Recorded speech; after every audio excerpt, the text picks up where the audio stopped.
Kuasa hukum keluarga Brigadir J. Martin Simanjuntak bicara soal kemungkinan tuntutan yang akan diberikan jaksa kepada Baradae. Pihaknya mengatakan tuntutan untuk Baradae dikhawatirkan lebih berat setelah Ricky Rizal dan Kuat Maruf hanya dipenjara selama 8 tahun. Sebelumnya, terdakwa lainnya yakni Ricky Rizal dan Kuat Maruf dituntut hukuman 8 tahun penjara oleh jaksa dalam gelaran sidang di Pengadilan Negeri Jakarta Selatan pada Senin 16 Januari 2023. Martin berpendapat tuntutan jaksa kepada Ricky dan Kuat dalam sidang tersebut akan berimbas pada tuntutan Baradae. Pasalnya dalam surat tuntutan terdapat poin yang menyebut bahwa Baradae dalam menerima perintah dari Verdi Sambo itu langsung menerima dan menembak Brigadir J. Selain itu, poin dalam surat tuntutan tersebut dapat diartikan bahwa jaksa beranggapan Baradae seharusnya bisa menolak dan tidak menembak Brigadir Yosua. Martin pun khawatir hal tersebut akan berimbas pada tuntutan yang lebih berat pada Baradae.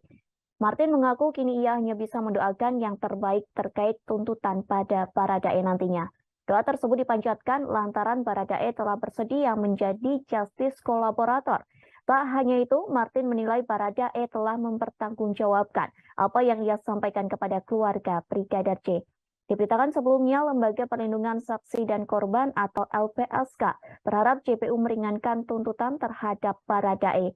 Hal tersebut disampaikan oleh Ketua LPSK Hasto Atmojo Suroyo pada Senin 16 Januari 2023. Hasto mengatakan sejak Baradae berstatus sebagai justice kolaborator, pihaknya memberikan perlindungan terhadap mantan ajudan Verdi Sambo itu.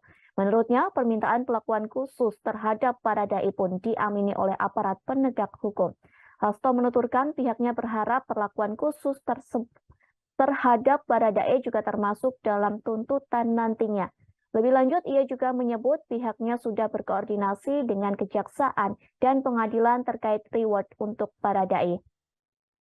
Diketahui sebelumnya JPU membeberkan alasan memberikan tuntutan 8 tahun penjara kepada Ricky Rizal dan Kuat Maruf. JPU menilai hal yang meringankan hukuman Ricky Rizal karena ia masih muda dan memiliki anak kecil. Dengan begitu diharapkan Ricky Rizal bisa memperbaiki perbuatannya di masa yang akan datang. Sementara hal yang meringankan hukuman Kuat Maruf lantaran dirinya bersikap sopan dan dinilai tidak ada motivasi jahat. Terima kasih sudah nonton. Jangan lupa like, subscribe, dan share ya.